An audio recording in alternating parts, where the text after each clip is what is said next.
ভগবান বিষ্ণু কুর্ম বা কচ্ছপ অবতার রূপে পূজা হিন্দু ধর্মে বিশেষত সমুদ্র মন্থনের সাথে সম্পর্কিত, যেখানে তিনি মন্দর পর্বতকে পৃষ্ঠে ধারণ করেছিলেন।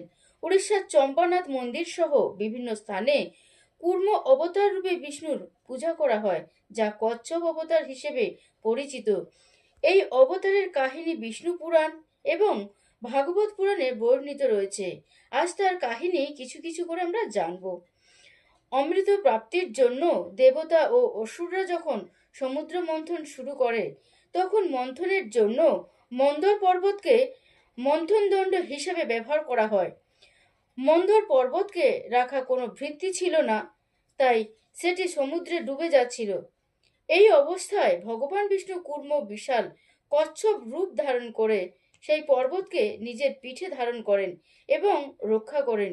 এই রূপেই তিনি মন্থন প্রক্রিয়া সম্পন্ন হতে সাহায্য করেন এবং অবশেষে অমৃত লাভ করা সম্ভব হয়।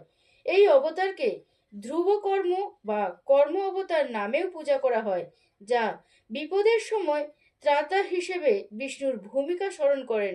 জয় শ্রীহরি, জয় শ্রীহরি, জয় শ্রীহরি।